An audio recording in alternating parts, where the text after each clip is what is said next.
Welcome to Scrolling to Death. Today's conversation is with one of my favorite people, Titania Jordan of Bark Technologies.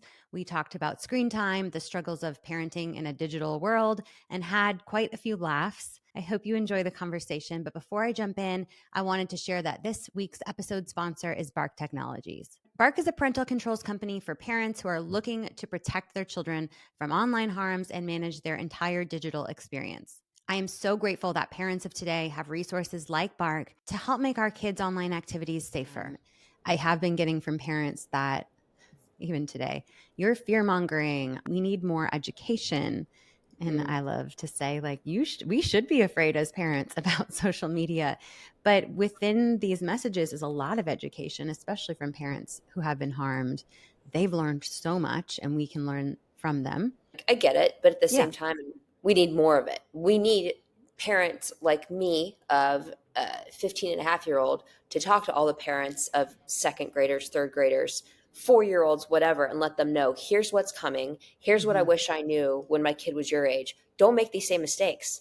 I wish somebody would have put more fear into me because I thought, how bad could it be? It can't be Yeah. that bad. It's Yeah. that bad. It's worse.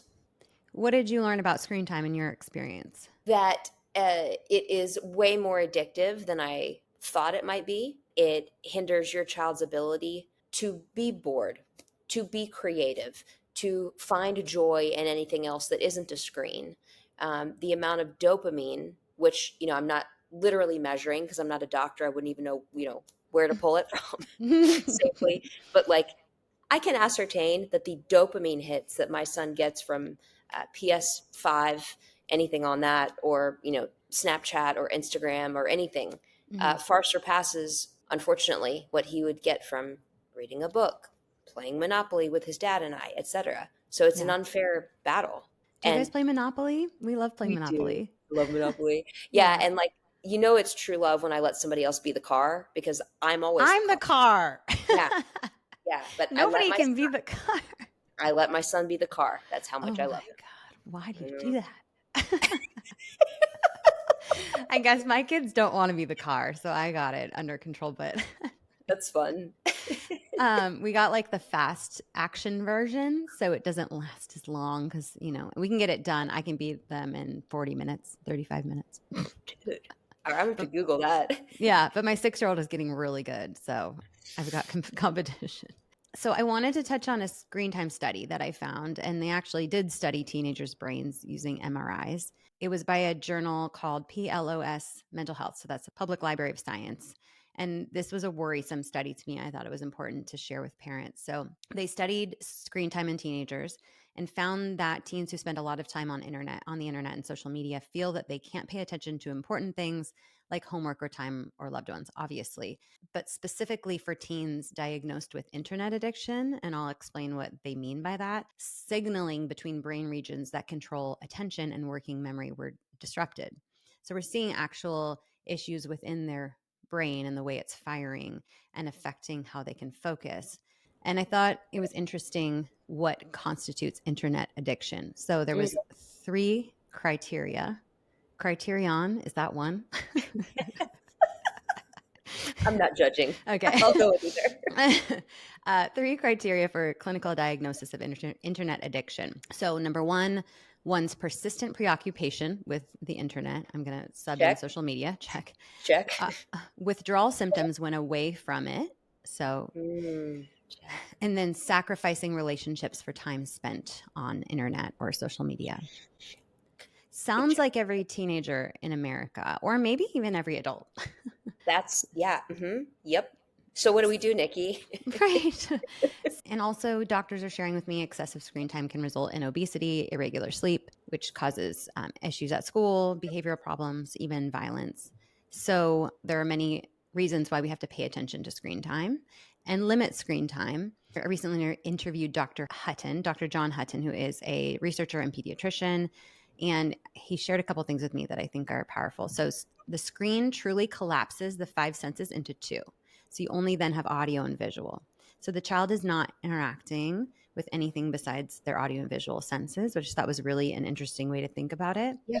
No, And no tactile, no yeah, smell, no like yeah. And optimal brain development for a child is multisensory. So, real world experiences, open ended, a child can explore and engage with caregivers and friends face to face. So, the American Academy of Pediatrics, and you have this in a recent blog on the Bark site, what do they officially recommend for appropriate screen time at the different ages? And then we'll talk about whether or not we agree. Yeah. So for toddlers, limit screen time to less than 1 hour a day. For age 2 to 5, limit screen time to 1 hour per day, 3 hours on the weekends, and caveat of high quality programming, like not just mindless consumption. And ideally, watch it together with them to help them understand what they're seeing, right? We all know that something that is on Nickelodeon could be different than something that is on YouTube that looks like it's the Nickelodeon characters, but they're doing very different things. So, sidebar.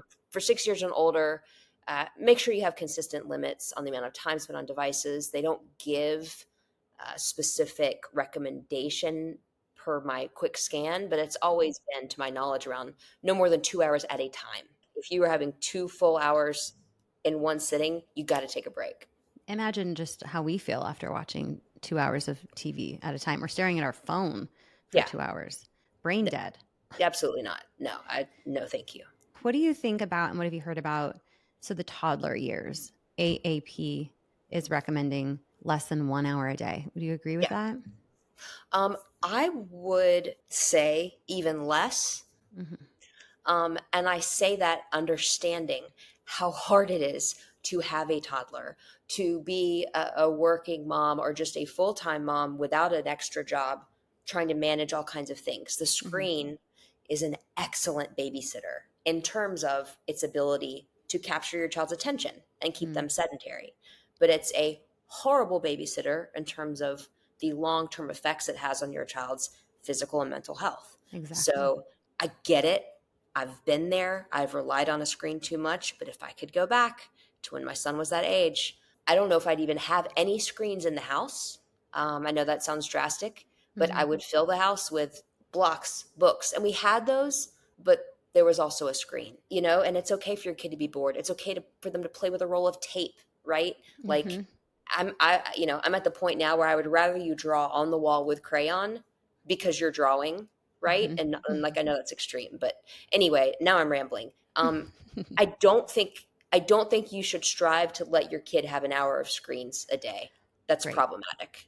Yeah, agree. And the multiple doctors I've talked to say toddlers should have no screen time, like screen free until 3 is what I've heard, and that babies need humans, not screens. And so I Yes. know it can feel impossible, right? Like it can feel impossible, but I challenge parents not to go to the screen. See what happens. And if your baby or toddler is used to going to a screen to soothe themselves, it's going to take a little time to wean off of that Yeah. dopamine addiction that they're having. So expect Yes. some pushback. Doctors have been advising me that after a few days, you'll be so happy with how creative they're being, with how they're able to soothe themselves and keep themselves busy and entertained without a screen. One thing that really concerns me is I've heard, well, actually, two things recently, but one as it pertains to this specifically is that children are now having to go to therapy in the later toddler years to learn how to react to certain instances because their caregivers were in front of a screen and they didn't see appropriate modeling of like empathy. Like if somebody fell down, right? In the past, kids would be like, oh no. But now they're just like, no reaction, right? And so things like that scare me. I talked to a recent elementary school principal, and she was saying that there are kindergartners showing up not potty trained. Like 20 kindergartners showed up not potty trained because of the pandemic. And there is a lot that has happened over the past 4 years. Screens have not helped. No. And when we talk about putting limits by hour time on screen time, that can be confusing because there's so many different sources of screen time now. So there's iPads and TV and school issued devices they're bringing home and phones and then games and then the watches even. So one pediatrician, and we'll talk about some like tips, but one pediatrician I talked to said to think about context. So set up situations where technology is not a thing. Maybe it's your whole house, or maybe it's just maybe it's just meal times, or maybe it's just car rides, no technology. Maybe it's restaurants, grocery store. Definitely the kid's bedroom. We're not having devices in the kid's bedroom, guys. It's like Please, please, come on. I don't want to be judgmental, but we cannot. That's where the We bad stuff can't. happens No, in the I bedroom at did night. that. That was a bad Mhm. mistake. Don't do that. I'll tell Yeah. you, like, don't do it. Right. Any other thoughts around like where or when you could keep your kids screen free, context wise? Let's say car rides, for example. If Hmm. you don't already have like a luxury vehicle that has the, screen built into the back of the front seat, Hmm. I mean, that's just in their face, right? Yeah, But I know. let's say you don't have that vehicle. Don't hand them the iPad. Don't Hmm. like car trips, like the short ones, right? I get it if you have to drive for 10 hours in the car, you might need a break, but like Hmm. quick trips, you don't need screens. Doctor's appointments, Hmm. restaurants, I'm just trying to think of everywhere I was like, ooh, I've got this quick Yeah. fix. Here you You know go. what I think is a great learning experience is the grocery store. Like where your Yes. kid is, they can be so engaged. There's so many things to engage with and ask questions about. Like, and you're Yes. just blocking all of that engagement and those learning experiences by the device. So I love that one. I'll say that I have the TVs in my van, and we keep it for, I would say we go to my parents' house. It's 2 hours away. We don't even open them then. So maybe it'd be like a 4 hour car ride that I would Yeah. consider a movie for half the time, and then like not, but they don't ask for it. And sometimes they're quiet for 40 minutes just looking around. And what are they thinking about? It's like so fascinating to think what they're thinking about. I just so enjoy that time. Or you talk or you play games, car games. Like there's so many options. And it just takes intention of if you have to write it down or have a conversation with your partner, whatever, just make decisions that this is where we're going to set rules around it. And the kids, if the rules are there, they'll get used to it and they'll be on board. Yeah, you're the parent, you're in charge, period. Yeah. And Yeah. on top of that, in addition to the rules that you set, you have to model it. You can't be the one vegging out with the screen on all the time, you know, also in front of this thing all the time, not making eye contact with your child. Do you have any tips around how parents can try to set some boundaries with their own screen time in the home? Yeah, leave it in a different room. Mm-hmm. I mean, it's so liberating. I used to be a little freaked out, but like I'm in a certain room of my house right now. Like I will leave my phone and my laptop in this room when I go do other things, so I'm not Mm-hmm. constantly tethered to it. So if Mm-hmm. my son comes up to me, he's going to have my full attention, not the attention as long as mom doesn't get a notification. Mm-hmm. You have to be intentional about setting time limits. Maybe there's a bunch of different options now for like tech boxes, lock boxes. You have to be intentional, just like you have to be intentional about not letting your kid have ice cream and pizza for every meal. It Mm-hmm. tastes great. Is it good for them? No. Do they Right. want more of it the more you give it to them? Yes. There's no difference between screens and ice cream. Like, same Mm-hmm. thing, right? And then when they see Moderation. you eating it, they're like, why don't I get it? I know. Like, I'm an adult. Exactly. Yeah. I Yeah. can eat ice cream whenever I want. Yes.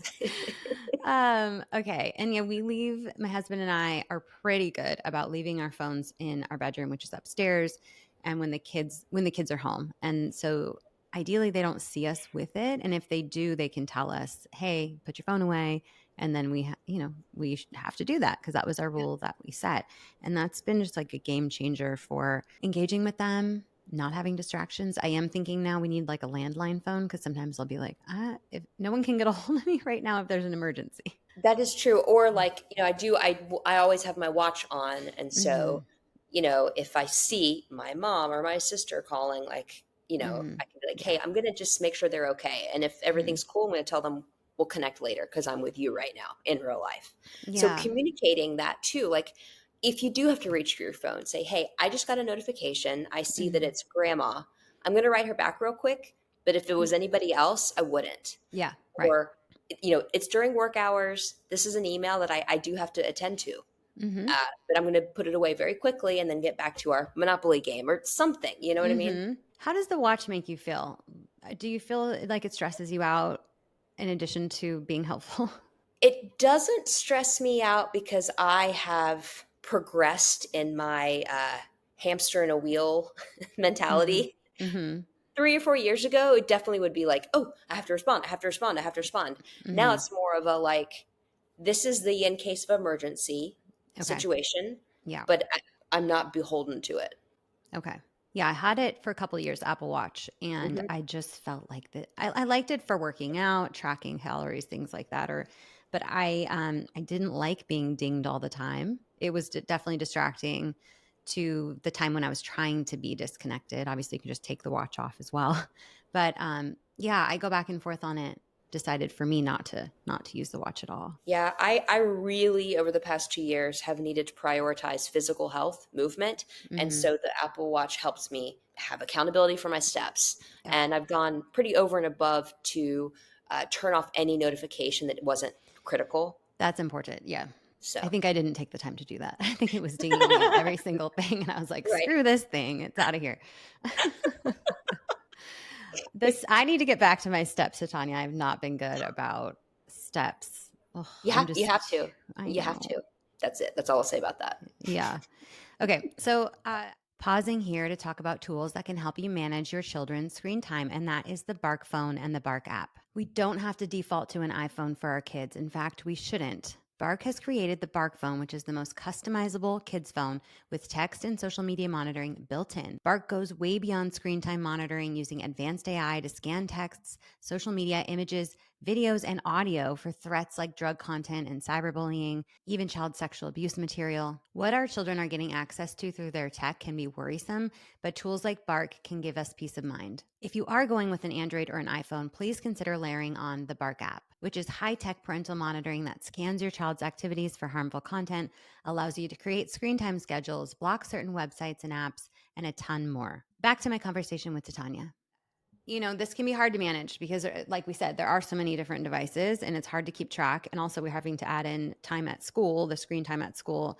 So, how can your solutions at Bark help parents manage our kids' screen time more easily? Okay, great question. If your children go to a school that is very tech heavy, if they're in front of a screen a lot, Hmm. honestly having a heart to heart with their administration of like, how much of this can we dial back? We know kids need to move. We know they need to engage all five senses. Hmm. What could we translate back to paper, for example? So just Hmm. starting those conversations. Yeah. It's an uphill battle. It's a long road, but to have those conversations. Yeah. Also, making sure that your child's school is using Bark, because every school in the nation can use Bark's monitoring for free.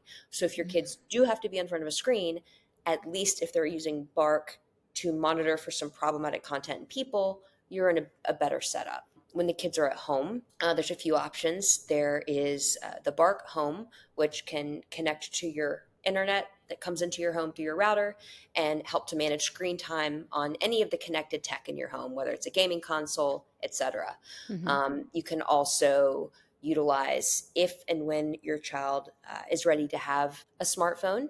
You can use the Bark phone for that because, again, you have way more control, way more insight. It can simply be a tool that you let your kid talk and text with trusted contacts, and that's it. Or if you decide they can use, Instagram for 20 minutes a day, you'll at least have more control over that and insight into that. And then there's also the Bark app that helps with monitoring and setting time limits for a variety of the connected tech that it can connect to. But at the end of the day, it's a layered approach. You need Bark because nothing else is going to monitor at the level that Bark monitors and alert you to the problematic content. Hmm. Where you don't need Bark, but please use something, is at the just setting time limits. There's plenty of free options out there. Apple Screen Time is free. It's buggy, but it's free. Google Hmm. Family Link, free. Any sort of gaming console probably has time limits you can set. Your internet service provider, your cellular service provider. I mean, there's so many things that if you just do 5 minutes of research, you can figure out how to set time limits. Hmm. So, whatever you use, Bark or not Bark, please set time limits for your kids when it comes to screens. And when we talk about we have more control over our devices in our home, but then when we talk about school devices, don't assume that they are monitoring for anything because my kids' school, they don't get alerts when harmful things happen at all. If the teacher catches it, they have a history they can look back to, but there's no triggering of an alert if your child is being groomed, if they see porn, if they any of those things, which I was shocked to learn. So ask that question of your school. And I'm going to go to my school and be like, can you please employ Bark since I know that you are failing in alerting us if something harmful happens. Here's a solution for the school. And then it would be great to have something that is familiar on the school devices and the home devices as well, and kind of layering across all those devices. Anything else you want to share about screen time? Anything else you want to share about anything today with parents? I mean, yeah, right. We could talk for hours. I want to thank you for the work that you've been doing, speaking to teachers, administrators to highlight what's happening at schools, because a lot of Hmm. parents really don't know. Right. And that's, our kids are spending more time there than they are at home. So Hmm. that's problematic. Hmm. So, yeah, just reiterating that about 40% of schools in the United States, at least, don't have something, and they should if they're letting kids have tech. Hmm. 60% do, and we're thankful for those, but 40% don't. So a lot of work needs to happen. Mm. Next thing is, it was one thing 10 to 15 years ago when we really only had like Baby Einstein and PBS, and Sprout for our kids, and that Mm. was it. Screen time, that was a different kind of screen time. Yeah. Now it's much different, and parents really have to pay attention. Please don't think it's harmless. Everything in moderation is key, but this is becoming less and less of a silent epidemic and Hmm. more of a very, very loud one. Just recently, Hmm. the Surgeon General stated out loud publicly in an op ed in the New York Times that social media should come with a warning label. And by social media, I think a lot of people think, oh, he's talking about Instagram, TikTok, Snapchat, etc.